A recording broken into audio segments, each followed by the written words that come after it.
본인들끼리도 인사를 나눠주시기 바랍니다.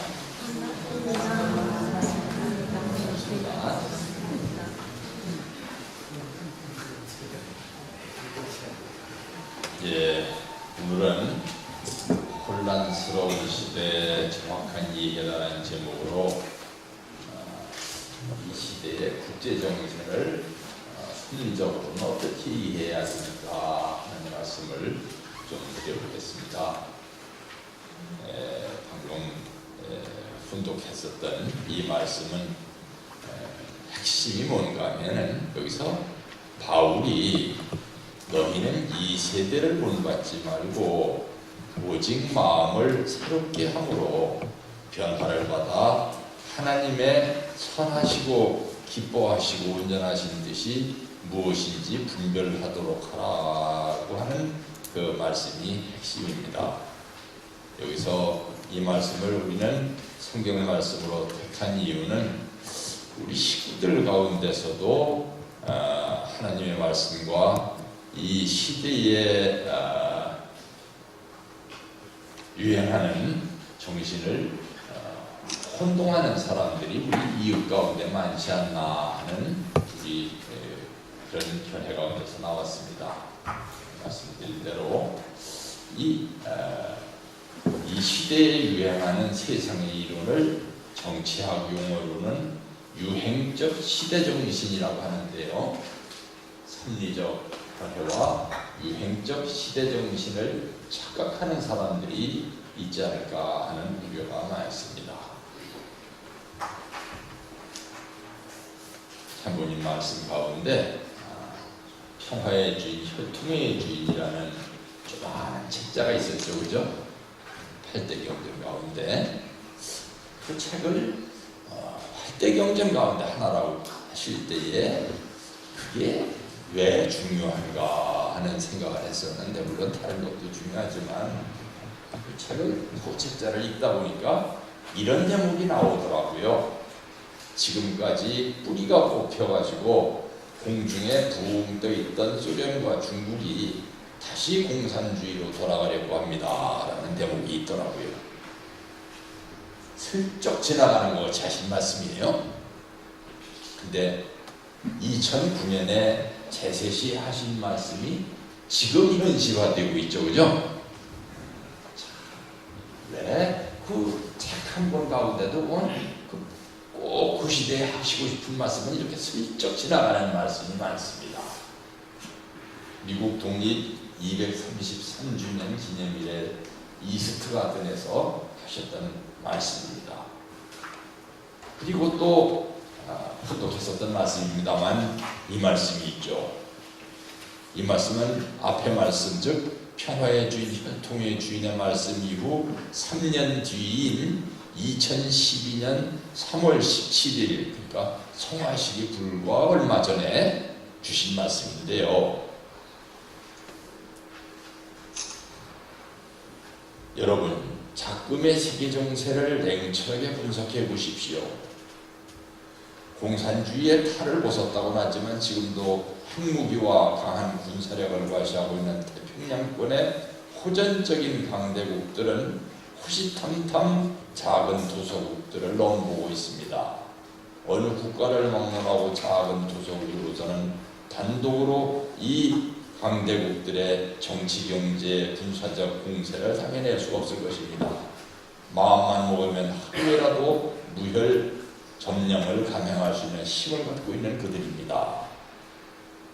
하면서 그 다음에 무슨 말씀하시는가 하면은 세계 평화라고 하면은 중국과 러시아다라고 하는데, 러시아와 중국이라는 국가는 있더라도 종교권을 하나로 만들 수 없기 때문에 중국이 러시아와 하나 돼서 둘이 협동하여 종교권을 모셔야 됩니다.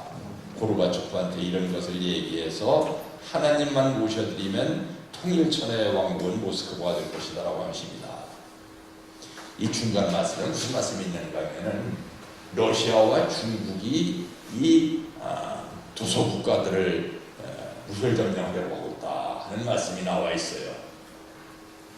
이 말씀이 얼마나 그때 중요한 말씀이었었는가 하면은 이 평화신경이라는 책이 나오니까 러시아하고 중국에서 아버님한테 공식적으로 항의를 했어요. 우리가 생각하는 거 하면은 뭐 아버님이 무슨 말씀하셨다 그래서 그 뭐 중국이나 러시아 같은 큰 나라들이 무슨 관심이나 있을까? 아니에요.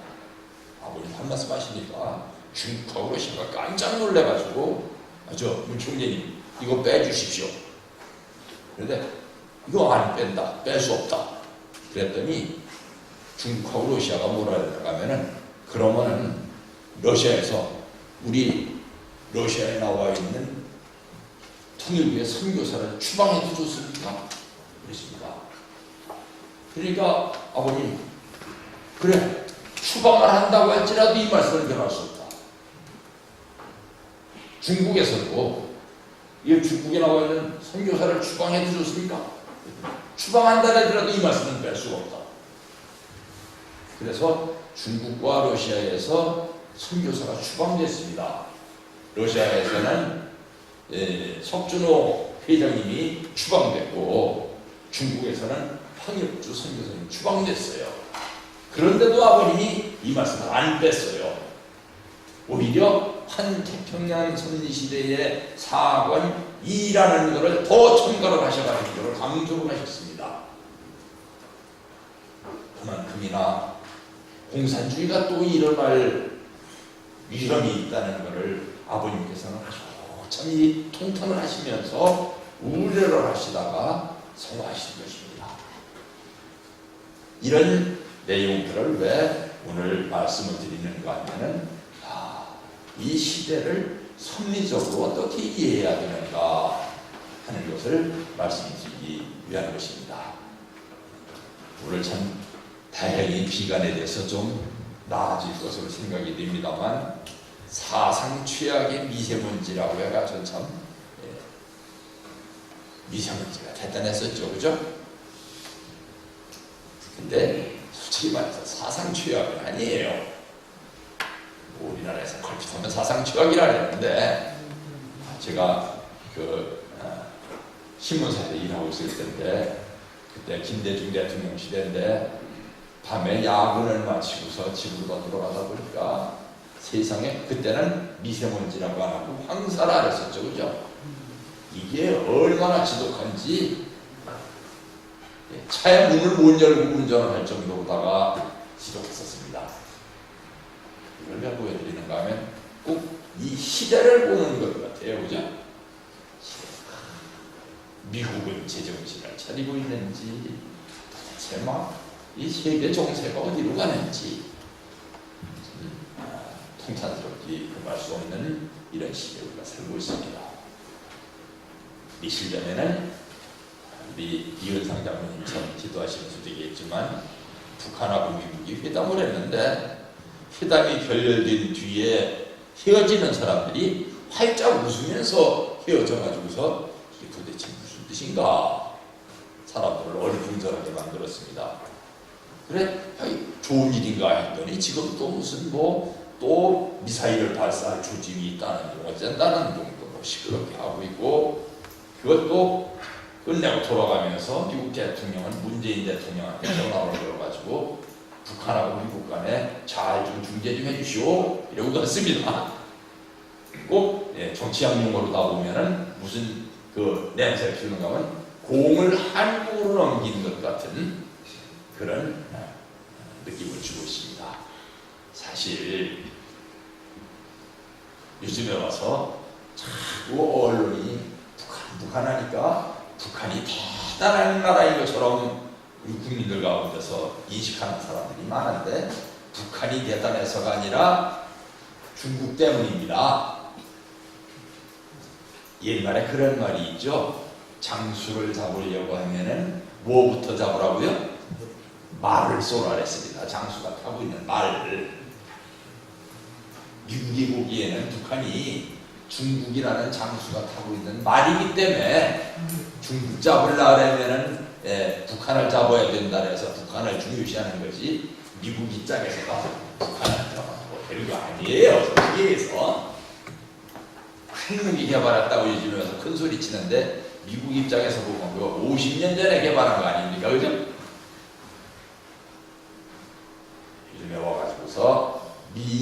무역 전쟁이 굉장해지는 것 같았었는데 중국이 이렇게 그냥 후퇴를 해버렸어요. 그죠? 중국이 양보를 해버렸습니다. 모르는 사람들은 중국하고 미국이 싸우면 누가 이길까 하면서 중국이 이길 거라고 막 인터넷에 떠드는 사람들도 많았어요. 그런데 중국이 언제 지sem말로 꼬리를 확 내리고 전쟁이라 보니까 도대체 그 배경이 뭔가 궁금한 분들도 많습니다. 그래서 오늘 이런 데 대한 좀 전문적인 얘기를 좀 금년이 3.1운동 100주년을 맞이하는 해고 지난 시간에 3.1운동 100주년 기념대회를 왔으니까 오늘까지만 좀 정치 얘기를 하랍니다. 정치 얘기를 그냥 정치 얘기라는 게 아니라 뜻적으로 봐서 섭리적으로 봐서 어떻게 볼 수 있는가 하는 그런 개념을 말씀드리려는 거예요. 또 그제는 또 이런 게 나와가지고 사람들을 또 어리둥절하게 만들었었습니다.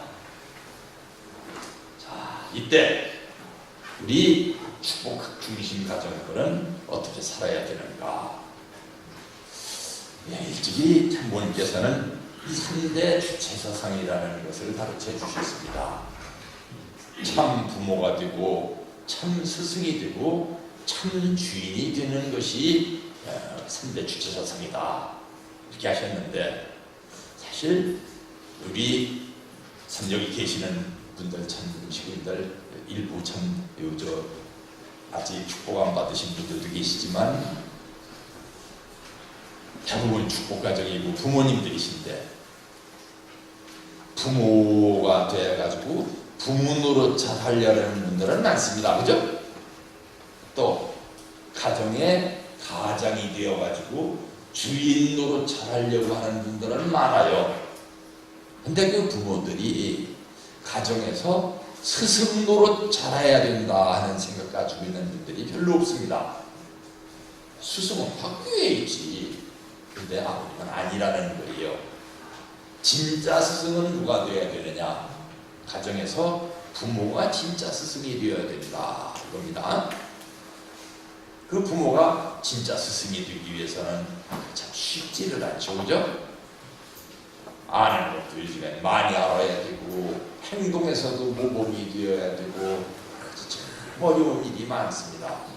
오히려 요즘엔 말입니다. 더군다나 젊은 사람들이 젊은 사람 어디 좀 장성한 사람 말이지 중고등학생들 중에서도 우리 나이 많으신 어르신들보다 더 많이 아는 젊은이들이 많아요. 그죠? 솔직히 말해서 저도 중고등학생들한테 컴퓨터에 대해서 모르면 물어보는 게 많아요. 당장 되게 젊은 사람은 아니지만 오늘 컴퓨터가 잘 안 되니까 우리 요구 간사님이 나와서 저한테 이렇게 해야 돼요 가르쳐 주셨잖아요. 그죠? 이렇게 지금 어떤 시대에 접해 있느냐? 우리 이제 중년 세대들 많이 공부를 해야 되는 시대에 접하고 있다. 이렇게 말씀을 드릴 수 있습니다. 그래야만 우리가 이 시대에 참 스승 노릇을 할 수 있기 때문인 것입니다. 한국의 경우에 어른들은 스승의 역할을 충실히 수행했습니다. 퇴계 율곡 같은 위인들도 천자문은 누구한테 배웠느냐? 어머니한테 배웠어요. 나. 그래서 우리나라에는 원래 교육 문제는 누가 담당하고 있었느냐? 어머니 소관이었었습니다.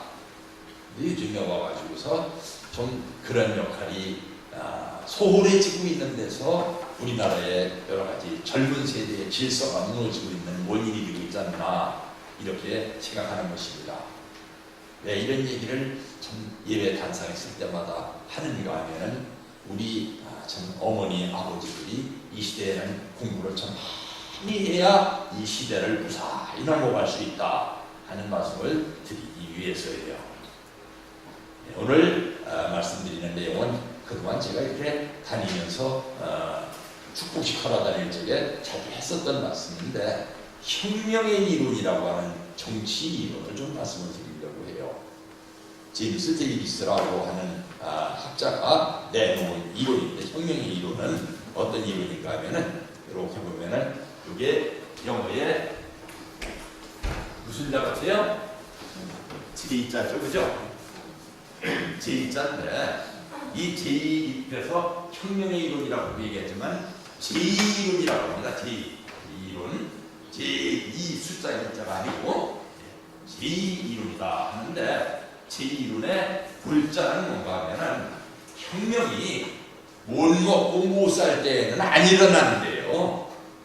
물론 되게 못 먹고 못 사는 경우에도 가끔 일어나는 데가 있지만 현대에 와서 대부분 이 제임스 데이비스가 조사를 해보니까 먹고 살만할 때 일어난답니다.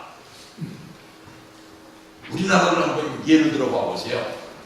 50년대, 60년대에 그 굶어 죽던 시절에 그 많은 데모가 일어났지만 다 성공 못했어요. 그죠? 물론 4.19 혁명 같은 것도 있었고 5.16 혁명도 있었지 않느냐. 그건 좀 혁명이라기엔 좀 그래요. 체제의 변화를 가져오진 않았잖아요. 그죠? 그냥 권력이 바뀐 거지 체제 변화 가지고는 아니고 보통 혁명이라고 얘기하면 뭐가면 체제가 변하는 걸 혁명이라 해요. 체제가 변한다는 건 뭐냐? 전제 군주가 물러가고 민주정치가 온다든가 자본주의 정치가 사회주의 정치로 바뀐다든가 이런 걸 혁명이라 합니다. 우리나라는 혁명이라는 말을 아무 때나 막 쓰니까 좀 힘듭니다만 정치학적인 혁명은 그렇게 얘기하지 않습니다. 그런데 우리나라에서도 언제부터 혁명의 분위기가 생겨났느냐? 1970년대 중반 이후부터 우리가 그래도 먹고 살만하니까 사람들이 야 우리도 민주주의 해야 되겠어. 그전에는 말입니다. 이 현장에서 일하는 근로자들도 먹여주기만 해주세요. 먹여주고 재워주기만 해줘도 와서 일을 했습니다. 그죠? 근데 조금 세월이 가니까 인간 대우를 받고 싶다. 이게 자꾸 이제 변해가는 것입니다. 이게 이제 말하자면 제2이론이라는 건데 왜 제2 현상이 일어나는가 하면은 어떤 사람은 경제가 발전하니까 되게 잘 사는데 어제까지 우리 집 옆집에 살았었던 아버지는 솔직히 말해서 우리 집보다도 더 못 살았었는데 그 사람이 어떻게 사업해가지고 돈 잘 벌더니 지금 그 사람은 뭐 재산이 100억대가 넘는데 나는 아직도 구멍가게 사장이란 말입니다. 이런 데서 사람들이 뭐를 느낍니까? 상대적 빈곤이라는 것을 느끼죠. 그죠?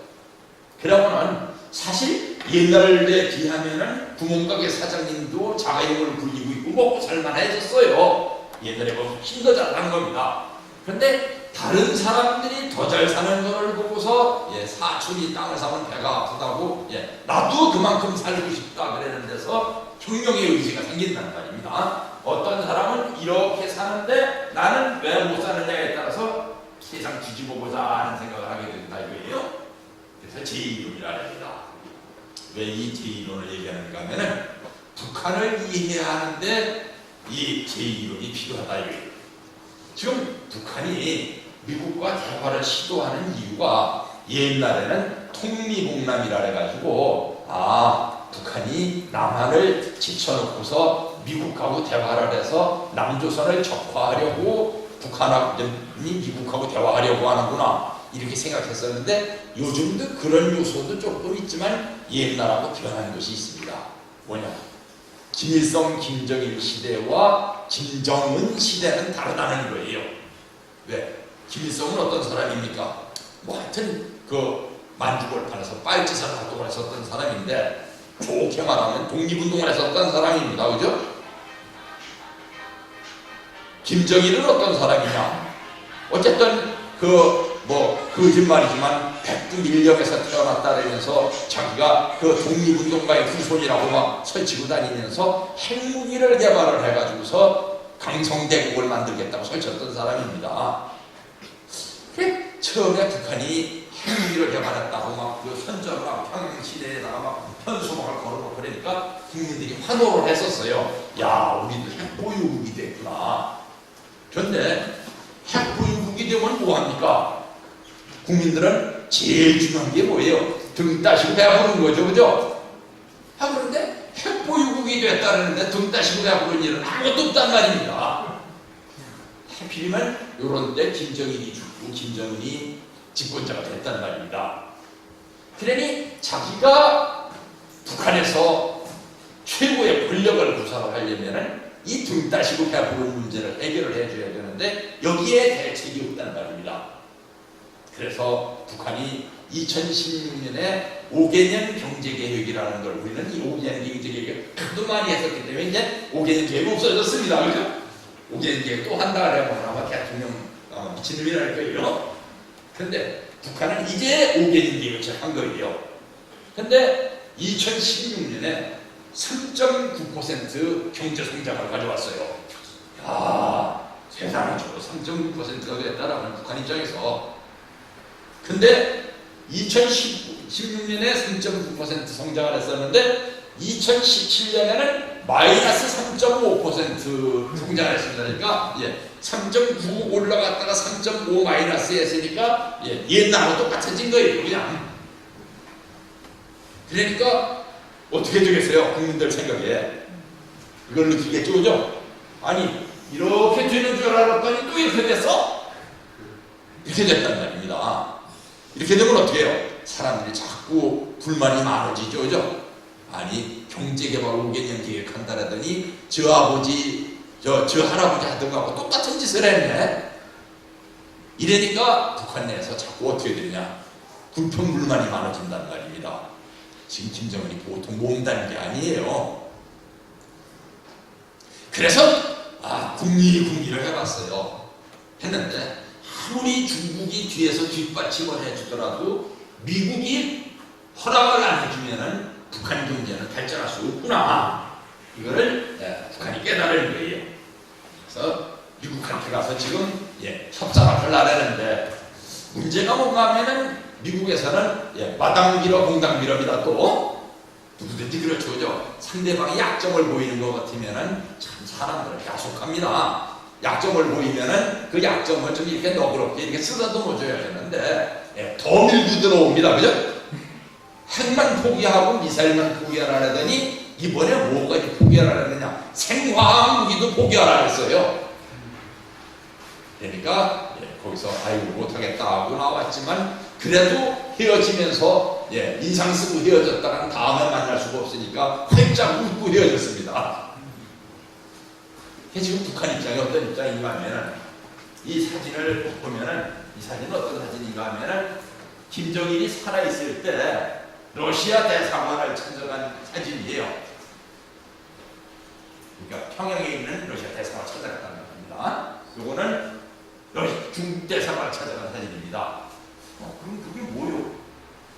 아무리 나라가 꼴이 걸레꼴이라 하더라도 국가 원수가 자기 나라에 와 있는 대사관을 찾아가는 일은 없습니다. 우리나라 역사에 딱 한 번 있었죠. 어떤 일이 있습니까? 고종이 러시아 대사관으로 피난 간 일이 있었어요. 아관 파천이라고. 그건 나라 꼴이 완전히 개꼴이 됐을 때 하는 짓이지. 주권 국가일 때는 그런 일이 있을 수가 없어요. 나라 체면이 있지. 그러면은 그 우리나라에 나와 있는 외국 대사를 대통령이 만나려고 어떻게 하느냐? 대통령은 여관에서 외국 대사 잘 안 만나줘요. 외무부 장관이 그 외국 대사를 이뤄서 한국 미국 간에도 미국 대사한테 할 말이 있으면 우리나라 외무부 장관이 그 주한 미국 대사한테 너 저 외무부에 좀 들어와. 너 이게 도대체 뭐야? 이래는 거지. 이 대통령이 대사관 찾아가는 일은 없습니다. 이건 나라 꼴이 아니에요. 근데 왜 이렇게 두 번이나 찾아갔고 두 번 찾아간 거를 이 중국하고 러시아에서는 이거를 어떻게 입수를 했냐? 우리나라에서 이거를 자기네 나라 대사관 홈페이지에다 사진을 올려놨어요. 김정일이가 여기 왔었어. 참 김정일으로서는 얼굴에다 똥칠한 거죠. 그렇지만 왜 찾아갈 수밖에 없었느냐? 나라 꼴이 답이 아니거든요. 이렇게라도 하지 않으면은 꼭 고종이 아관 파천했었던 것처럼 북한이 먹고 살기가 힘든 지경이 됐었어요. 이때 찾아가가지고 뭐를 부탁을 했느냐? 우리나라에 지금 공장들이 좀 올스톱 해가지고 있는데 우리 공장들 돌릴 수 있도록 좀 대주시오. 이제 모르는 분들 모르는 얘기고 이제 아는 사람만 아는 얘기인데 이 동해안에 있는 공장들, 그러니까 이 우리나라 북풍의 저쪽에서부터 어딥니까? 동성에서부터 이래 내려와가지고 강원도로 쭉 내려오는 동해안에 있는 북한 공장들은 대부분 소련 기술로 움직이는 공장들이고, 서해안에 있는 공장들은 대부분 중국 기술로 움직이는 공장들입니다. 석유도 동해안에 있는 공장들은 저 청진에 있는 승리화학이라는 데서 나오는 석유를 가지고 쓰고 있고, 서해안에 있는 공장들은 동화화학이라고 하는 서해안에 있는 정유공장에서 나오는 석유를 가지고 쓰고 있어요. 그러니까 중국 석유 쓰고 있고, 소련 석유 쓰고 있고, 중국 기술로 움직이고 있고, 소련 기술로 움직이고 있는 것이지, 북한은 참 옛날부터 지금 그렇지를 못해요. 심지어는 군인도, 해군도, 동해안에 있는 함대는 소련 함대하고 이렇게 저기 하고 있고, 서해안에 있는 북한 함대는 중국 함대하고 이렇게 교류를 맺고 있습니다.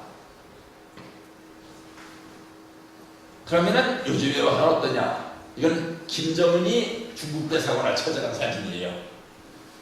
뭐 때문에 찾아갔느냐? 중국 관광객들이 북한에 관광을 왔다가 황해도에서 어제 뭐 뉴스에 들으니까 어디에서 저 우리나라 관광객들이 탄 베트남에서 버스가 이제 전복됐다고 뉴스에 나오더라고요. 그런 사건이 북한 황해도에서 터졌습니다. 거기서 몇 명 다쳤어요, 중국 사람들이. 그래, 죄송하다고 지금 중국 대사관에 가서 이렇게 죄송합니다 이라고 있는 거예요. 앞으로는 중국 관광객 오면 잘 모시겠습니다 하고. 이건 왜 이러냐? 북한이 경제적으로 너무 어려우니까 참, 돈 없으면은 사람이 기죽을 수밖에 없는 거예요, 그죠? 이렇게 돼가지고서 이 북한 경제는 이제 아까 가보면은 여기 나와 있는 것처럼 이렇게 참 성장 주기가 안 되고 있습니다. 그래서 아까도 말씀을 드렸지만 3.9%에 3.1% 성장을 했다 그러더니 또 3.5% 이렇게 마이너스 상태입니다. 3.9%라고 하는 것은 우리나라 한국은행에서 발표했었던 수치고, 또 어디에서는 북한이 3.1% 성장했었다고 하는 데도 있기 때문에 그림이 이렇게 나왔습니다. 지금 북한하고 남한의 경제 격차는 얼마나 올라가 있느냐? 이게 남한 경제고요, 이게 북한 경제예요. 최소한 20배 이상 차이가 납니다.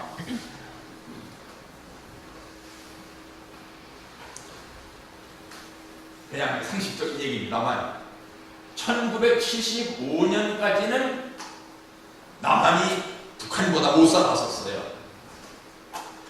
남한이 북한보다 잘 살게 된 게 몇 년 안 됩니다.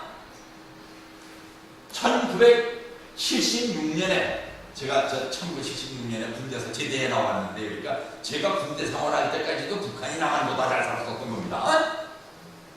1976년에 비로소 남한이 조금 북한을 앞서게 됐습니다. 그랬다가 1979년 불과 3년 만에 남한이 북한의 2배로다가 앞서게 된 겁니다. 그리고 1987년에는 북한보다 3배 더 잘 살게 됐습니다. 그래서 이번에 북한에서 2016년 5월에 7차 당대회라는 걸 했는데, 당대회라는 게 뭔가면 노동당, 북한에서는 정당이, 진짜 정당은 노동당 하나밖에 없어요. 유일 정당인데 그 노동당의 당대회가 진짜 국회입니다.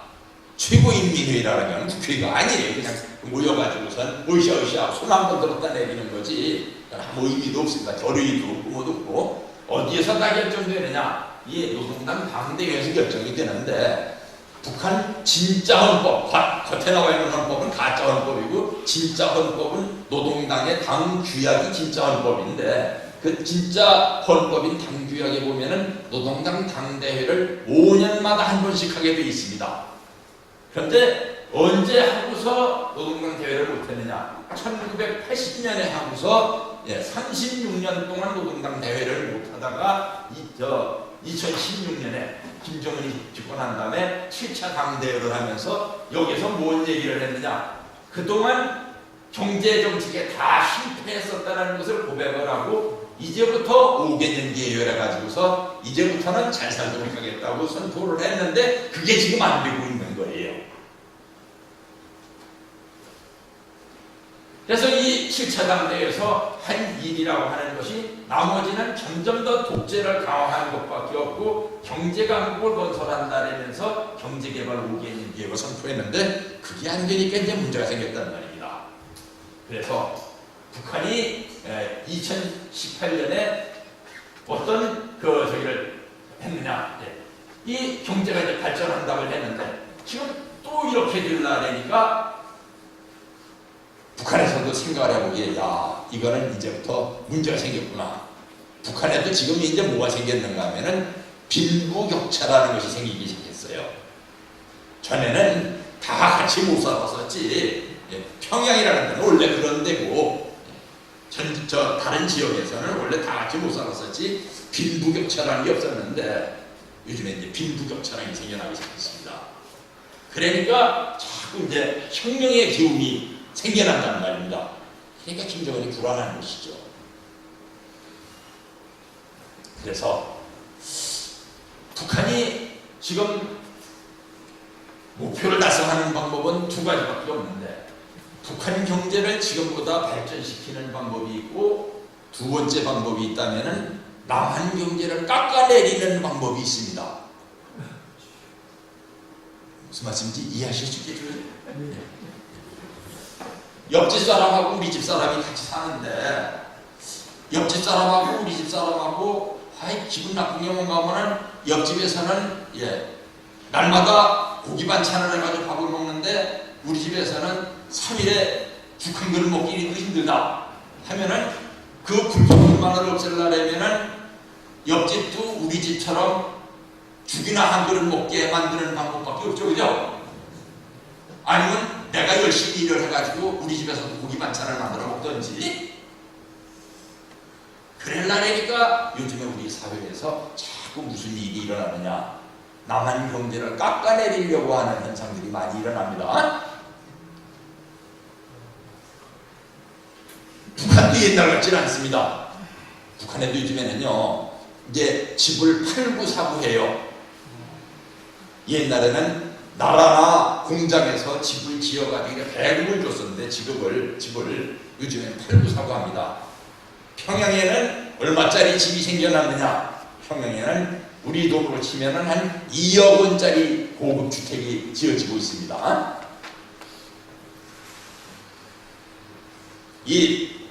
저기는 우리나라 신문에 났었던 자료인데 이 도시마다 집값이 이렇게 차이가 나고 그 집값들이 지금 어떤 입장이냐? 고급 주택은 자꾸 지어지고 있고 집값이 많이 올라가고 있다 그런 걸 보여줍니다. 그러니까 못 사는 사람들이 보기에는 저 사람들은 저렇게 잘 사는데 우리는 왜 이렇게 못 사나 하고 자꾸 이제 그 소외감을 느끼게 돼 있죠. 이건 똑같은 얘기인데 우리나라의 아주경제라고 하는 신문에 났었던 자료입니다. 이거 여기 우리 예배 볼 적마다 꼭 앞에다 써놓는 거 있죠. 휴대전화 소리를 좀 안 나게 해달라고 하는 거. 휴대전화. 북한에도 지금 휴대전화가 들어왔습니다. 이거를 없앨라니 참 북한으로서는 진퇴양난이라는 말이죠, 그죠? 휴대전화가 없었으면 좋겠는데 휴대전화를 안 만들라니 지금 세계적으로 너무 창피하다 이거예요. 너무 떨어진다 이겁니다. 그래서 휴대전화를 보급하기는 해야 되겠는데 휴대전화를 보급하면 문제가 크다 이거예요. 이건 이제 북한 여성이 지금 걸어가면서 전화하고 가는 사진이에요. 지금 북한에 휴대전화가 몇 대냐? 500만 대. 네 사람에 하나 정도 이 휴대전화를 갖게 됐습니다. 그러면은 이 휴대전화를 가지고 있는 것이 무슨 문제가 생기는가 하면은 옛날에는 말입니다. 이 휴대전화가 북한에 보급되기 전에는 여기 북한의 청진에서 평양까지 청진에서 일어난 일이 평양에까지 알려지는데 석 달이 걸렸습니다. 왜 석 달이 걸렸겠어요? 입소문으로 청진에서 데모 났을 때 하는 얘기를 소곤소곤 해가지고 소문을 퍼지는데 여기까지 오는데 석 달이 걸렸단 말입니다. 근데 이 휴대전화가 생긴 뒤는 어떻게 되겠어요? 야 여기 전화 났다. 그리고 여기 데모 일어났다. 그러면은 5초만은 알죠, 그죠? 이러면 어떻게 되느냐? 데모가 한꺼번에 전국에서 일어날 수도 있다는 말입니다. 그러니까 지금 북한의 수뇌부가 지금 걱정을 하는 거예요. 야, 이런 때에 어떻게 하면 좋으냐 하고 있는데, 지금 북한이 옛날에 독일이 동독이 붕괴됐을 때에 북한은 언제 붕괴되나 하고 사람들이 생각을 했었는데 북한은 붕괴되지 않았어요. 왜? 뒤에 중국이 버티고 있으니까. 그런데 믿느니 선왕님만 믿는다고 계속 중국을 믿고 있었는데 중국이 지금 불안합니다. 모르는 사람들은 중국하고 미국하고 싸우면 어쩌면 중국이 이길걸? 뭐 이런 생각을 하고 있는데, 중국이 사실은 지금 몰라서 그렇지 내부에 지금 문제가 한두 가지가 아니에요. 혹시 중국에 놀러 가신 분들은 어디 선전이 이런 데 신도시에 가보면 말입니다, 미국 뉴욕보다 훨씬 잘 살아요. 거리에 막 고층 빌딩이 질비하고 막 길이 막 그냥 막 얼마나 넓게 딱 뺏겼고 막 차가 힘심 날리고 있고 대단해요. 그런데 사실은 그 옆에 서 있는 고층 빌딩들이 다 공실이에요. 공실이 뭔지 압니까? 집만 지어놨지 거기 입주해가지고 있는 건물이 별로 없어요. 그게 중국의 고민입니다. 지금 미국하고 심자랑하느라고 한번 보여주느라고 막 건물 막 지어놨는데 그게 80% 이상이 비어 있습니다. 그냥 우리나라에서 지금 짓고 집이 나오도 온다 그러는데도 아파트 짓고 있으니까 좀 걱정하죠, 그죠? 중국은 그 정도도 아닙니다. 엄청나게 걱정이에요. 그래서 이 중국의 대북한 원조가 북한의 생존 기반이었었는데 중국의 정치 정세가 지금 불안합니다. 대외적인 불안은 미국의 압력이고 대내적인 불안은 중국의 뭐가 불안이냐? 데모가 또 많이 일어나는 거예요. 그래서 중국의 지금 경제발전 속도가 자꾸 떨어지고 있습니다. 그것이 북한에서 볼 때는 굉장히 걱정거리입니다. 중국에서 이번에 2013년에 시진핑 체제가 출발을 하면서 어떤 변화가 왔는가 하면, 모택동 시대에 원래 독재 체제였습니다. 근데 등소평이 집권을 하기 시작하면서부터 집단지도 체제라는 걸 만들었어요. 집단지도 체제라는 건 뭔가 하면 저 사람들 용어로다가는 당내 민주주의라고 하는데, 당이 두 개가 있어야 원래 민주주의인데, 두 개 이상 있어야 민주주의인데, 당 안에 당처럼 몇 개의 지구를 만들어가지고 그 지구들끼리는 서로 민주주의를 한단 말입니다. 공산당들끼리 당내 민주주의를 했는데 그 당내 민주주의를 그때는 안 했었어요. 그랬다가 동샤오핑 때부터 후금도 후진타오라 그러죠. 후진타오라는 집단지도 체제라면서 어느 정도 민주주의를 했습니다. 그랬더니 엄청나게 이 기간에 뭐가 늘어나느냐? 데모가 늘어난 거예요. 저 사람들 말로다가 집단 시위, 군체라고도 합니다. 그게 늘어나는 거예요. 그러니까 2013년에 와가지고 시진핑이 아유 안 되겠어, 당내 민주주의 한다려다가 데모가 너무 많이 일어나가지고 이래다가 우리나라 뒤집히겠어. 그래서 다시 독재 체제로다가 들어간 겁니다. 심지어는 이 사람들이 전부 임기가 있었습니다. 근데 이번에 임기제를 없애고 옛날 모택동처럼 살아있는 동안은 영원히 할 수 있어 하고 뒤에 법을 바꿔버렸어요. 그런 이유가 되느냐? 중국의 집단지가 이렇게 많이 늘어나고 있는 겁니다. 중국에서는 500명 이하에 모인 사람들이 데모하는 건 데모로 취급도 안 해줍니다. 500명 이상 모인 것만 1993년에는 8,700건이었었는데 이게 99년에는 32,000건, 2000년 이후에서는 2002년에 54,000건, 그러니까 약 7배 늘어났죠, 그죠? 그러더니 2003년에는 58,000건 하더니 2005년, 2006년을 중에서 9만 건을 넘어서기 시작하니까 공식적인 발표를 안 내놓기 시작했습니다. 이렇게 데모가 많이 일어나고 있다 이거예요. 이거는 2015년에 하도 데모가 많이 일어나니까 이제는 적은 데모는 하기도 않고 큰 데모만 모아가지고 사진으로 다 편집한 겁니다. 인터넷으로 가서 채집을 한 거예요. 2015년에 데모가 얼마나 많이 일어났는지 한번 대개 이렇게 열거를 해보니까 이렇게 큰 큰 대모만 10건이 일어났었습니다. 일어나면 옛날에는요 그냥 모여가지고선 뭐 못 살겠다 가라보자 하고 소리만 질렀었는데 요즘에는 경찰차를 불태우고 경찰서를 습격하고 막 그래요. 그런데 그 중에서 모두 요즘에는 이제 그 문제가 되는 거면 옛날 같으면은 개인이 가지고 있는 땅이라고 할지라도 나라에서 우리나라에서도 그랬던 때가 있죠, 그죠? 박정희 때 이저 예를 들어서 여기가 통일교의 터인데 정부에서 여기 도시계획했어. 저 통일교에 뜯어. 벽 뜯었던 시절이 있습니다, 그죠? 아, 근데 제가 참 옛날에 참 고등학생 시절에 청주서 교회를 다니고 있었는데 청주교회 마당이 굉장히 넓었었어요. 거기서 대군대회도 하고 그랬어요. 근데 오늘날 정부에서 여기 길 내올 거야. 그런 다음에 그냥 뺏겼습니다. 그랬던 시절이 있었어요.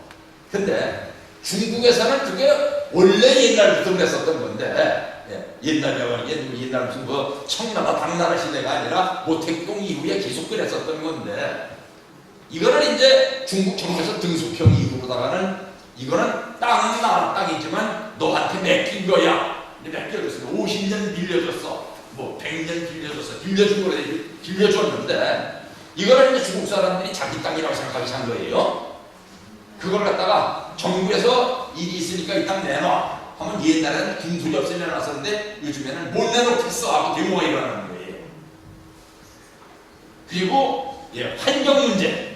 지금 우리나라에 들어오는 먼지 이게 다 중국에서 오는 거 아닙니까?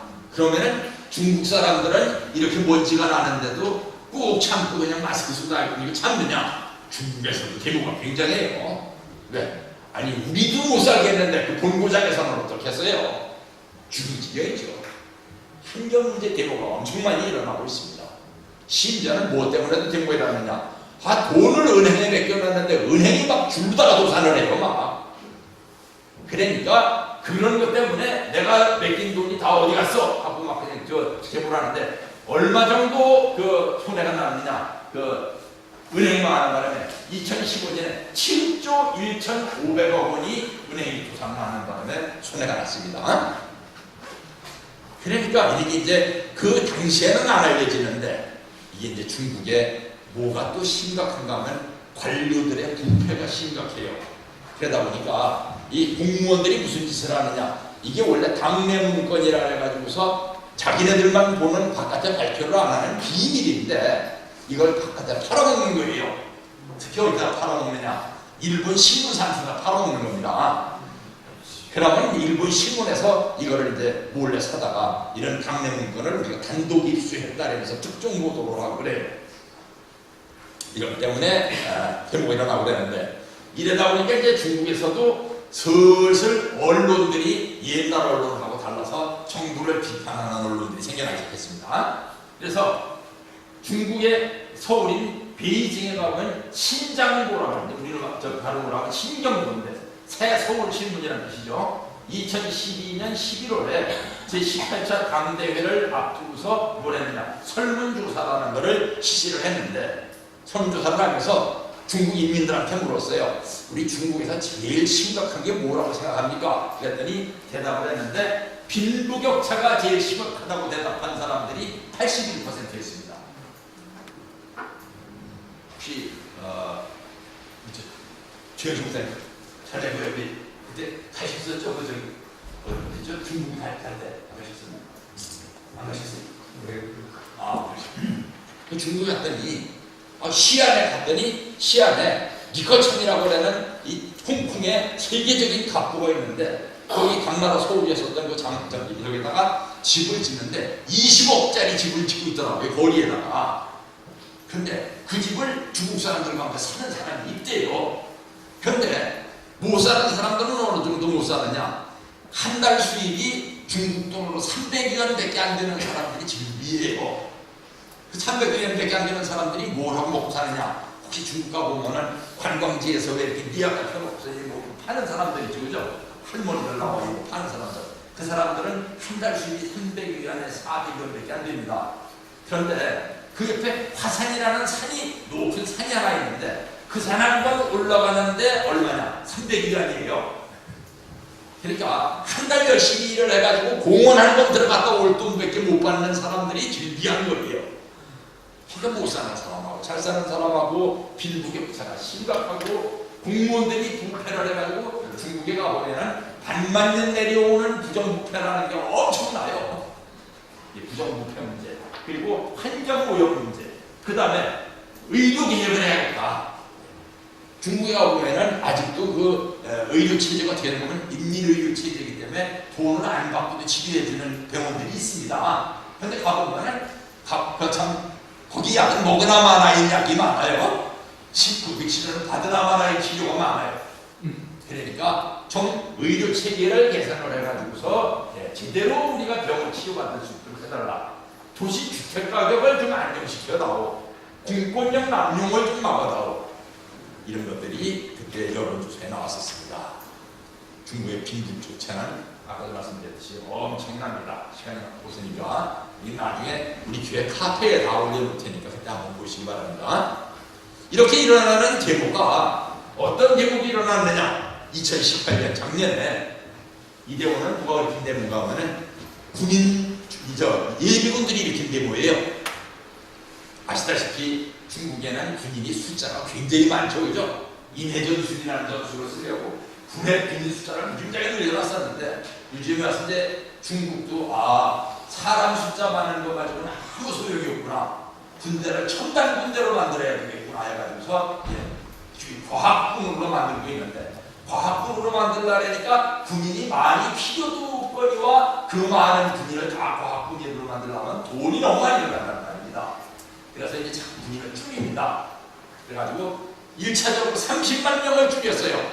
우리나라에서 30만 명 줄였으면 굉장하겠지만 중국에서 30만 명 줄인 건 거기입니다. 왜 안 해? 30만 명을 줄였는데 그 줄인 사람들한테서 아무 대책이 없으니까 이 사람들이 모여서 데모를 했어요. 근데 이 사람들이 어떻게 모여서 데모를 했느냐? 옛날 같으면은 자기네들끼리 연락해서 데모를 할 수가 없었어요. 근데 뭐가 있어서 이 사람들이 쉽게 모여서 데모를 했겠습니까? 휴대전화. 휴대전화에다 문자 쳐가지고 야 우리 이번에 모여가지고서 제대 군인들에 대해서 대책 좀 세워달라고 데모하자 했더니 일시에 몇만 명이 모여들었습니다. 그러니까 여기에는 딴 사람이 가가지고서는 비는 게 아니라 시진핑 주석 자신이 쫓아가가지고서 원하는 건 다 들어줄 테니까 데모 좀 해야 살려달라고 부탁을 했어요. 이게 커지면 큰일 나거든요. 중국의 데모는 참 그 근래 와서 언제부터 시작되냐면 76년에 1차 데모가 한번 터졌었습니다. 이때는 모택동 시대예요. 이때 왜 터졌는가 하면은 주울레라는 사람이 죽었습니다. 중국 말로가 저우언라이가 그랬죠. 저우언라이가 죽었는데 중국 사람들이 겉으로 나가는 모택동을 존경했지만 속으로는 저우언라이를 굉장히 좋아했어요. 왜? 모택동은 날마다 권력만 생각하는데 저우언라이는 차나깨나 국민들 먼저 살리는 걸 걱정을 했어요.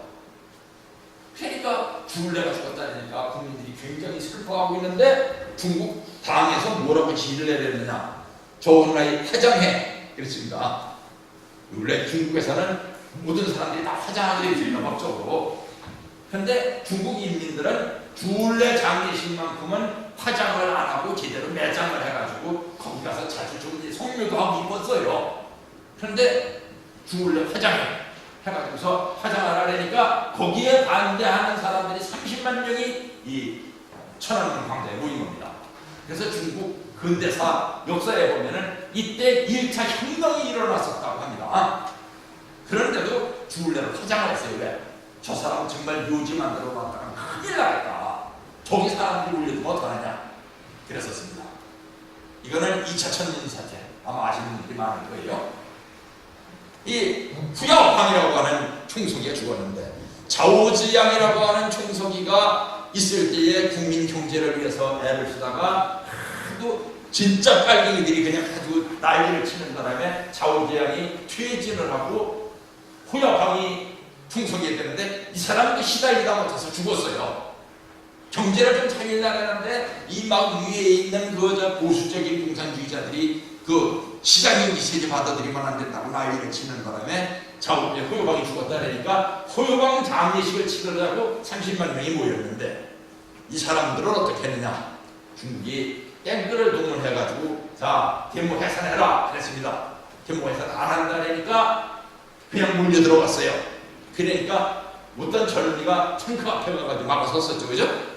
근데 이걸 다 해치고 나와가지고 그냥 깔아버렸습니다. 그래가지고 이렇게 많이 죽었습니다. 이런 뒤로다가 중국에서도 혁명의 기운이 자꾸 생겨나고 있는 거예요. 꼭 지금 중국을 보면은 어떤 형국이냐? 전두환 시대의 한국 같아요 지금. 이거는 옛날에 고택동하고 빅스님 만나가지고서 낙수하는 장면인데 핑퐁 외교를 위해 가지고서 만났습니다. 근데 이 핑퐁 외교에서 만났을 때 중국에서는 난리가 났어요. 왜 난리가 났는가 하면은 중국 사람들은 이때도 얼마나 못 살았었는가 하면은 보통 인민들은 명절날에도 쌀이 없어가지고 옥수수 떡을 먹고 살았었거든요. 명절날 옥수수 떡을 먹고 사는데 옥수수 떡을 먹고 앉아가지고서도 자기네들이 세계에서 제일 잘 사는 줄 알고 있었어요. 왜? 바깥 사정을 아무도 모르니까. 그런데 미국에서 탁구 선수들이 온다니까 미국 탁구 선수들은 아마 그 지국주의 국가에서 못 먹고 못 살아가지고 얼굴에 가죽에다가 도배한 것 같을 거다. 이 생각을 하고 있었는데 얼굴에 기름이 줄줄 흐르는 애들이 왔단 말입니다. 야, 바깥 세상은 도대체 어떻게 됐는지 모르겠다. 깜짝 놀랐던 거예요. 그래서 미국과 중국이 그때부터 이제 협조 시대를 열었지만 왜 협조 시대를 열었습니까? 미국이 중국하고 소련을 뛰놀라고 중국을 원조로 시작했던 거예요. 요번에 참 사건이 또 하나 지금 트럼프가 지금 곤욕을 치고 있는 문제가 뭔가 하면 트럼프가 이번에는 중국하고 러시아를 뛰놀려고 러시아를 원조해 주려고 하다가 그게 미국 국민들한테는 안 먹힌 겁니다. 전에 중국 원조해 줘봤자 중국이 저렇게 잘 살게 돼가지고 이제 미국한테 대들게 됐는데 이번에는 러시아 원조해 줘가지고 러시아가 잘 살게 되면 중국하고 러시아가 한꺼번에 대들면 어떡할래? 그래가지고 트럼프를 지금 반대하고 있는 거예요. 그래서 미국과 중국이 지금 이제 패권 경쟁을 벌이고 있는데 세계 정세는 이렇게 돼 있어요. 오늘 좀 시간 좀 넉넉하게 가지세요. 좀 깁니다. 좀 긴 게 아니라 좀 길게 하려고 작정을 하세요. 이게 미국인데 미국이 중국하고 소련을 상대해야 되는 것이 언제부터 문제가 되느냐? 2차 세계대전이 끝나고 나니까 이제부터는 큰 나라가 소련이라는 말입니다. 이 소련과 중국을 막아내야 되겠는데 중국과 소련을 막아낼 수 있는 나라가 지구상에 두 나라밖에 없었어요. 미국이 찾아보니까 그 나라는 어떤 나라들이냐? 2차 세계대전 때 미국하고 싸웠었던 나라들이에요. 유럽에서는 독일이고 아시아에서는 일본입니다. 이 두 나라가 아니면 중국하고 소련을 막아낼 길이 없다. 그래가지고 여기다가는 무지무지한 원조를 해준 겁니다. 사실 한국도 미국의 동맹국이라 했지만 전문가들이 이래 봐보면 참 눈물 나는 게 한국하고 미국 동맹은 미일 동맹에 비하면 동맹도 아니에요. 미국하고 일본의 동맹은 굉장히 강해요. 그 대신에 미국이 독일하고 일본이 미국의 뜻에 거슬리려고 하는 행동을 한다 하면 내비두질 않습니다. 이래서 빌리 브란트라고 하는 독일 수상이 동방정책을 쓰면서 미국이 뭐라고 시켰는데 말을 안 들으니까 빌리 브란트의 비서가 동독 간첩이라는 것을 들추어내가지고서 브란트를 모가지를 날려버렸습니다. 일본에서는 누구죠? 다나카 가쿠에이라는 수상이 있었는데 미국이 시키는 대로 안 하고 중국하고 외교 관계를 맺으려니까 로키드 사건이라는 걸 터뜨려가지고 다나카 가쿠에이 목을 날려버렸습니다. 그래서 이 두 나라는 지금도 미국이 죽으라고 죽는 시민까지는 합니다. 어쨌든 이 두 나라가 있어가지고 지금까지 소련과 중국의 남진을 막아왔었습니다. 그러다 보니까 지금 중국하고 일본이 갈등이 일어나고 있는 이유는 뭔가 하면은 중국이 볼 때 일본은 미국이라는 장수가 타고 있는 말이에요. 그러니까 일본을 잡으려고 합니다. 우리 국민들이 중에 좀 똑똑해져야 되는 게 가운데 참 그렇게 말하는 것은 좋은데, 예를 들어서 생각구 열도라는 게 있습니다. 저쪽 대만 저쪽에 가면은 일본 땅으로서는 제일 남쪽에 있는 땅이죠.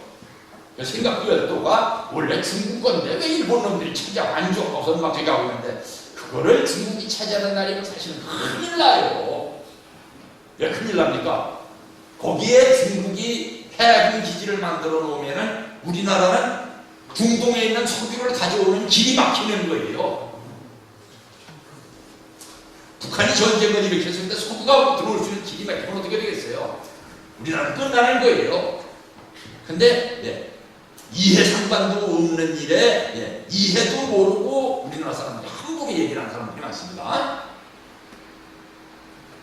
중국은 R3라는 걸 만들어가지고 세계를 지배하려고 하고 있고, 미국이 TPP라는 걸 만들어가지고 세계를 지배하려고 했었는데, 이거를 요즘에 와가지고 트럼프가 이거 안 할래 그랬습니다.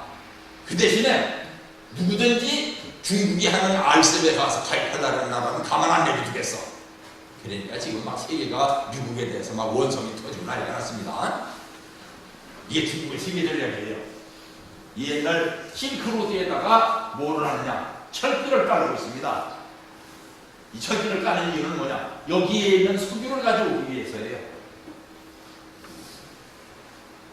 그리고 이것만 가지고 안 되니까 해상 실크로드라 해가지고 이렇게 하고 있는데, 이게 꼭 뭐가 생겼는가 하면 목걸이처럼 생겼다, 진주 목걸이라 합니다.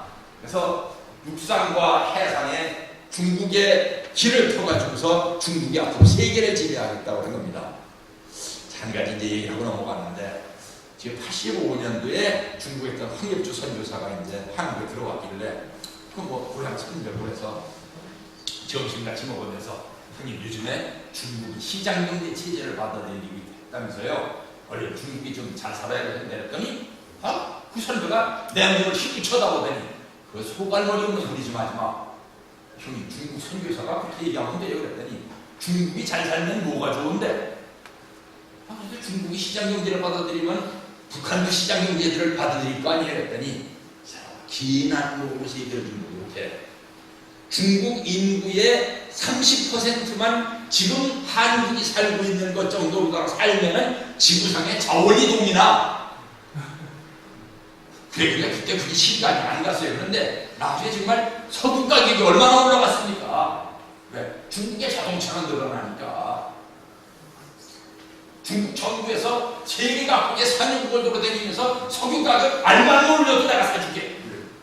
그런 다음에 석유 가격이 30배까지 올라갔었습니다. 그죠? 그리고 중국이 잘 살게 되면 중국에서 그 공해가 막 한국으로 들어올 텐데, 그거 생각해봐서 지금 30년 전 얘기입니다. 전 그때 생각도 못했었는데 요즘에 와서 실감이 나잖아요. 그죠? 중국의 공해먼지가 한국으로 들어오면 한국 사람들이 이번에 정부에서 통계를 냈는데 1년에 3,000명씩 죽는다든가 3만 명씩 죽는다든가. 이거는 중국의 바다 전략입니다. 이게 이렇게 제1열도선이라고 하는데, 여기까지는 중국 바다로 만들겠다는 거예요. 그러면서 이거에 뭐가 들어가 있는 거면 싱가포르 열도가 들어가 있는 겁니다. 여기 싱가포르 열도를 중국 걸로 만들었고, 이만큼을 중국 바다로 만들겠다. 이러면 여기는 뭡니까? 이것도 중국 바다라는 거예요. 제2열도선은 그냥 여기에요. 여기를 여기까지 중국 바다로 만들겠다는 거예요. 그러면은 여기는 누구 나라 땅입니까? 일본 땅에 이만큼은 중국 땅이라는 얘기예요. 뭘 좀 알고서 얘기를 해야 되는데 막 한복 떠듭니다. 우리나라 사람들이. 이건 제3열도선이라는 건데, 여기까지 중국 바다를 만들겠답니다. 이게 1차, 2차, 3차 계획이에요. 1차 계획, 2차 계획, 3차 계획. 여기까지 중국 바다로 만들고 나면 이게 다 중국 땅이에요.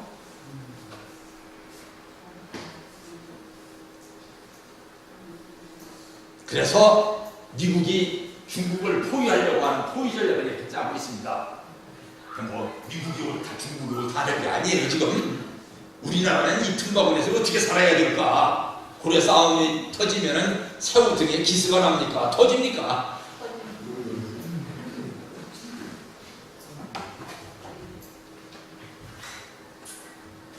그래서 중국이 요즘에 와서 이런 항공모함을 만들고 있는데 이런 항공모함을 앞으로 6척이나 더 만들겠다는 겁니다. 그래서 바다를 전부 제패하겠다는 거예요. 이럴 때에 이제 이거 얘기만 하고 끝냅시다.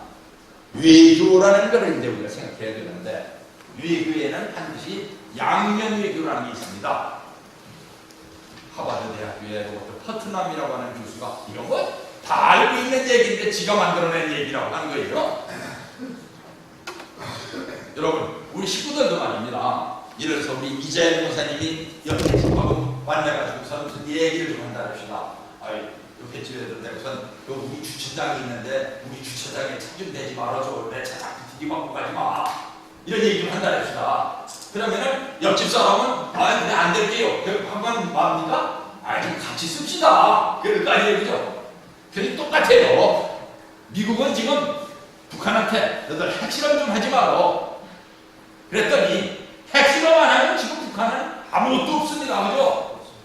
먹고 사는 게 넉넉한가 뭐 아무것도 없어요.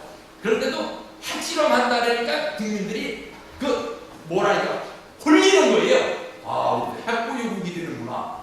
핵보유국이 되면 뭐 저희도 먹고 살기 열릴 줄 알고 핵보유국이 되는구나 해서 미쳐가지고 그걸 이제 그렇게 하는 건데 만약 핵실험을 안 하게 되면 북한이 망한다는 얘기예요. 그러니까 북한은 뭐래냐? 핵실험 안 할 테니까 우리한테 경제제재 좀 풀어줘. 그러니까 미국에서는 경제제재 풀어줄 테니까 핵실험하지 마. 먼저 경제제재 좀 풀어줘. 이러고 있는 겁니다. 그러니까 경제제재 좀 풀어달라는 얘기하고 핵실험하지 말라는 얘기하고 이 중간에서는 미국하고 북한이 만나고 얘기할 수 있는 영역이 생기죠, 그죠? 요걸 갖다가 뭐라 그러냐? 윈셋이라고 그래요. 윈한다는 윈자 윈셋이라고 합니다. 그런데 사실은 여기는 비어있는 공간 같지만 진짜 외교는 여기서 이루어집니다.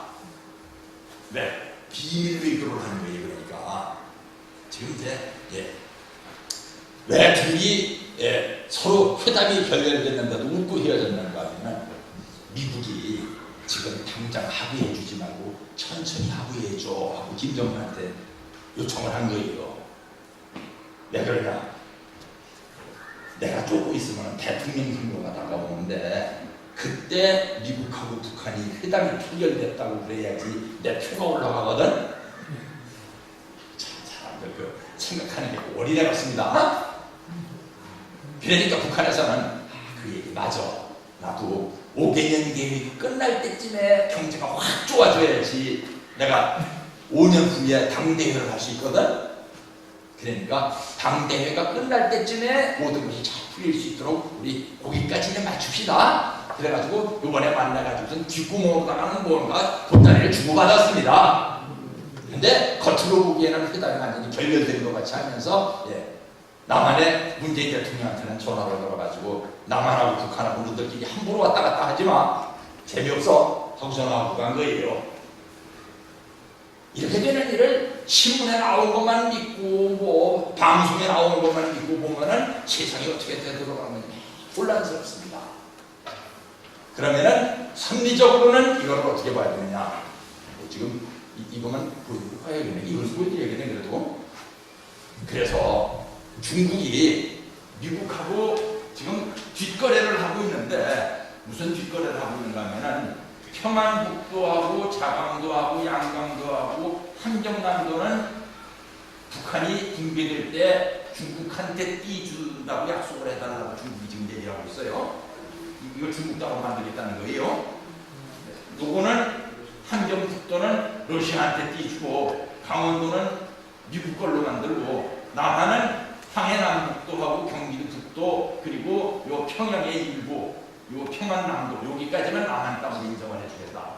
그래가지고 지금 미국하고 중국이 만나가지고선 나중에 북한이 무너지면은 북한 땅을 어떻게 나눠먹나 하는 거를 중국도 연구를 하고 있습니다. 참 우리나라 입장에서 보면은 배짱이 참 복장이 터질 노릇이지만 이거 힘센 사람들이 하는 짓이에요. 지금 우리나라가 말입니다. 옛날에는 황사라고 그러다가 요즘에 미세먼지라고 막 이름을 바꿨잖아요. 왜? 중국 눈치 보느라고 바꾼 거예요. 그 이름을. 지금도 저쪽에서 저렇게 황사가 일어나고 미세먼지가 날라오는데 우리나라 대통령이 중국에 대고선 찍소리도 못하고 앉았잖아요. 그럼 찍소리 한다고 승질내면 어떻게 되느냐? 중국이 너 나라 물건 안 사줘 하는 나라는 한국 경제가 망가져요.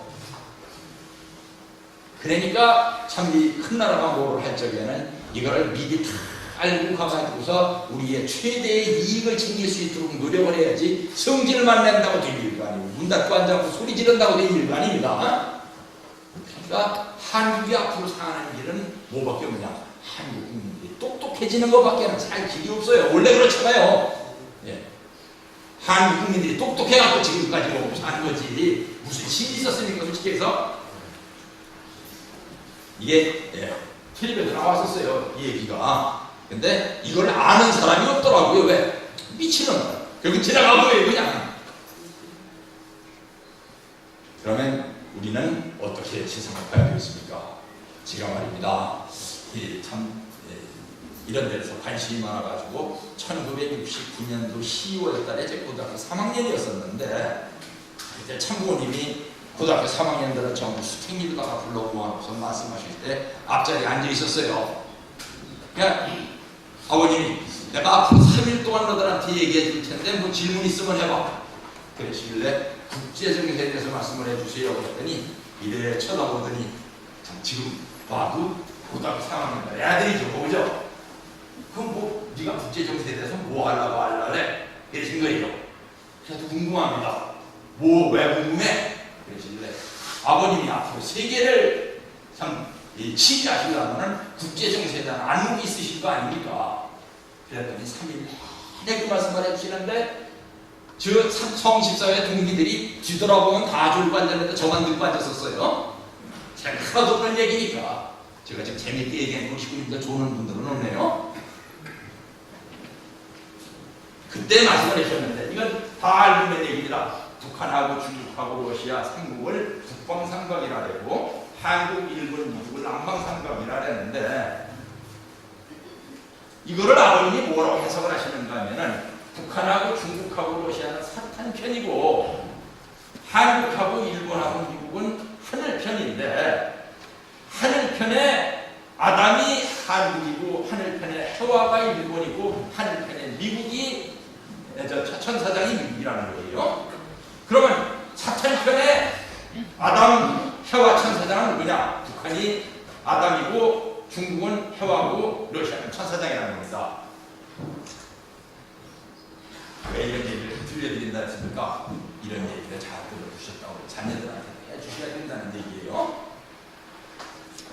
그런데 노무현 대통령 이후에 한국이 이거를 무너뜨리려고 하고 있어요. 지금 한국이 다른 나라가 아니라 이걸 무너뜨리고 어떻게 하려고 하냐? 중국한테 가서는 우리도 공산주의 할게. 러시아한테는 우리도 공산주의 좋아. 북한이 너하고 나하고는 형제잖아. 일본에 가가지고서는 우리 자본주의 국가야. 미국에 가서도 우리가 자본주의 국가야. 꼭 옛날에 누가 하듯이 일본이 하듯이 정경분리 외교를 하겠다는 거예요. 그러다 보니까 어떻게 되느냐?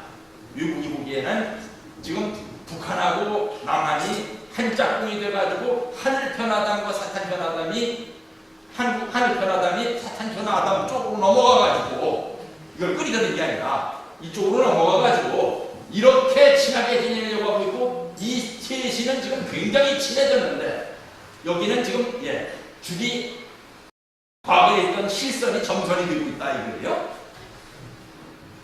그러니까 이 나라나 지금 이 나라가 이렇게 한다는 것을 지금 두고 볼 수 없다 하는 입장입니다. 이러니까 점점 뭐가 힘들어지느냐? 경제가 어려워지는 거예요 이제.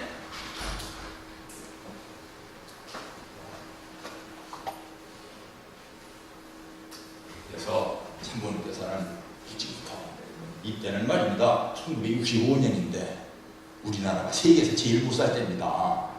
세계에서 제일 못 사는 나라에 대통령도 아니고 세계에서 제일 못 사는 나라에서 제일 작은 신흥 종교, 이단 종교의 지도자가 미국에 와가지고 미국의 대통령 했던 사람을 만나겠다 그러니까 처음에는 고웃음을 쳤어요. 만나는 하지도 않았어요. 근데 만나가지고서 무슨 얘기를 해주셨느냐? 이 얘기를 해주신 거예요. 그러면서 3시간을 얘기를 했더니 이 사람이 참 오늘 유익한 대화를 나눴다고 나중에 이제 미국 조야에 이분에 대해서 소개해 준 겁니다. 그래서 우리가 미국에 이제 길이 열린 거예요. 그래서 이 양반이 도와주는 바람에 리틀인저스 재단이 세워진 겁니다. 한미문화재단이라는 것이. 그 뒤에는 이제 이 사람을 만나가지고 설득을 하셨고, 그 다음에는 이제 대신 참부님의 제자인 이분이 가서 이분을 만나가지고 또 얘기를 했고, 아직도 살아있더라고요. 이제 100세? 100세일 겁니다. 낙하산 수상이. 그리고 이 사람을 만나가지고 설득을 하시고, 또 이게 나왔나? 여기 만날 적에는 아버님만 가시고 어머님이 가셨습니다.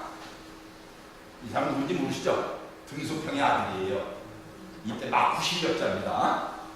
그래서 이 사람을 만나가지고 이 사람이 도와주는 바람에 중국에 있는 인민대회당에서 어머님께서 연설을 하셨습니다. 왜? 하와국가 문제는 어머님이 가서 해결하셔야 된다 이거예요. 그놈은 아버님이 가서 해결하실 일이 아닙니다. 모르는 사람들은 말입니다. 어머니 뭐 아시나? 참 흉악한 소리 하는 사람들이 있는데 어머니 이렇게 큰 일을 하시는 분이에요. 그랜터 위에서 어떤 일이 있었습니까? 아버님이 이 중국과 러시아의 힘을 통해 우선 가서 얘기를 하셨기 때문에 진실성이 꿈쩍도 못한 겁니다. 만수대상에 가가지고선 말입니다. 중국 북한의 그 장관, 차관 막 저기들이 막 늘비하게 막 들어가서 뒤쳐서 가지고 이거 같아? 공산주의 버려야 살아. 하나님을 믿어야 돼. 하는데도 그 사람들이 꼼짝 못한 거는 저 양반 뒤에는 저 고르바초프도 있고 저 등소평도 있고 그랬는데 함부로 건드리면 큰일 나. 그래서 꼼짝을 못한 거예요. 그래서 평양에 이런 세계 평화센터가 세워졌는데 이 평화센터에서 우리 이제 보통강 호텔이라는 호텔이 평양에 있는데 거기에 우리 식구들이 가서 이제 일을 하고 있죠. 호텔에서 그 사람들이 일일이면 여기서 예배를 봅니다. 그래서 외국에서는 이게 평양에 있는 통일교회인 줄 알아요. 그래서 구글이라고 이제 저런 사람들은 알 겁니다. 구글을 검색해가지고 평양을 검색해 들어가면은 이 보통강 호텔 옆에 있는 평화센터를 뭐라고 해놨느냐? 통일교회라고 표시를 해놨어요. 우리가 한 게 아니에요. 구글에서. 오늘 말씀을 드리는 것은 뭐냐? 한국은 하늘편 아담 국가고 일본은 하늘편 해와 국가고 미국은 하늘편 천사장 국가다. 그래서 그때 69년에 하시는 말씀이 뭐라 하셨는가 하면은 너 이런 거 아니? 그러시고 하시는 말씀이요. 언젠가는 말이야 한국이 먹고 살만할 때가 오거든. 그때쯤 되면 한국 사람들이 괜히 헛배짱이 늘어가지고 일본으로 아이들 우습게 하고 옛날 원한을 들추기면서 일본을 원수로다가 취급하려고 할 텐데 일본에서는 자꾸 한국하고 동맹을 맺자고 그럴 거야. 그때 한국이 헛배짱 늘어가지고 일본하고 동맹 안 맺으려면 큰일 나는데 그걸 동맹을 맺어야 돼. 왜? 아담하고 해와가 깨지고는 좋아하는 게 누구예요? 사탄이죠, 그죠? 근데 세상에서 어느 신문이 중심이 돼가지고 한겨레라는 신문이 중심이 돼가지고 92년도부터 한국하고 일본 사이를 갈라놓는 작업을 하기 시작해서 지금 한국하고 일본 사이가 극도로 나빠져 있습니다. 솔직히 말해서 한겨레 신문 있는 사람보다 일본 사람에 대한 원한을 얘기하라면 내가 더 많을 거예요. 이보시고 미안하지만 솔직입니다. 왜? 우리 정종환하고 일본 사람들한테 총에 맞아서 돌아가셨어요. 독립운동 하시다가. 전 그런 집안에서 태어난 상대 자손입니다. 지금도 먼저 번에 왜 창원교회 갔을 때 어떤 식구가 나와가지고 나는 일본을 원래 좋아했거든요 하는 여자가 우산위의 식구라고 나와 얘기하는데 속에서 확 침이 오르더라고요. 저는 그런 사람이에요. 지금도 일본 물건 잘 안 씁니다. 미안하지만 왜? 옛날 그게 사라질 수가 없어요.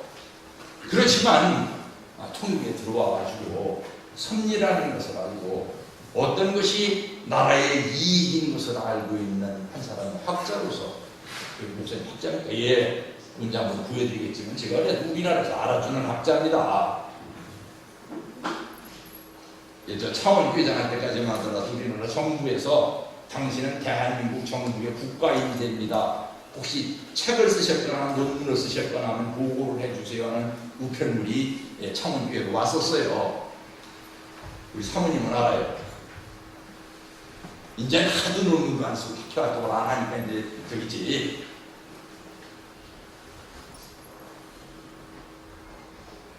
학자들이 생각을 해보니까 이 길은 갈 길이 아니라고 생각을 해가지고 저도 이렇게 하는 거지. 참 예. 그 사람들보다 의식이 모자라서 그런 게 아닙니다.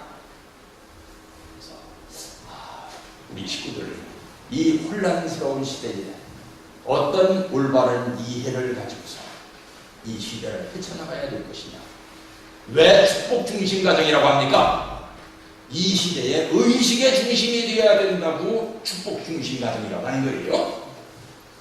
왜 축복 중심 가정이라고 합니까? 자기만 아는 게 아니라 나가가지고 선생님 노릇을 해야 되기 때문에 축복 중심 가정이라고 하는 것입니다. 그래서 3대 주체 사상이 뭐가 나옵니까? 참 부모, 참 스승, 참 주인이 되라 이거예요. 지상 가운데 나가서 여러분들이 스승 노릇을 하셔야 될 분들이기 때문에 오늘 이렇게 긴 말씀을 드렸습니다. 같이 보고 드리고 마치겠습니다. 아까 그 선생님 잘 들으셨고요. 선생님에 대해서 이해를 잘 해주고 해주신 데 대해서 고마운데 아까 저희 북한이 나는 그냥 사계 정치 거기에 대해서 그걸 갖다가 강의를 계속하면은 보통 사람들 그게 당연하다 이렇게 받아들일 수도 있거든요. 그래서 거기 옳다 수를 치더라도 식구들에게나 외부에 나가서 강의를 안 해주시면 좋겠고 또 그걸 갖다가 반박하는 그런 자료를 가지고 오히려 중국을 떠나주시거나 이런 강의를 해줬으면 하겠습니다. 네, 알겠습니다. 그런데요, 늘 말씀드리지만 세상에는 세 가지 진리가 있다고 했죠, 그죠? 지금 이렇다는 진리가 있고 이렇게 돼야 된다는 진리가 있고 이렇게 돼 있는 세상을 이렇게 만들어야 된다는 방법의 진리가 있습니다. 그런데 지금 장로님이 하시는 말씀은 뭐 이상의 진리에는 해당되지만 현실의 진리하고는 거리가 멉니다. 아닙니다. 저희가 생각하는 예, 알겠습니다. 기도하고 마칩시다. 하늘 부모님, 천진 천부모님, 복잡하고 어려운 시대에 살고 있습니다.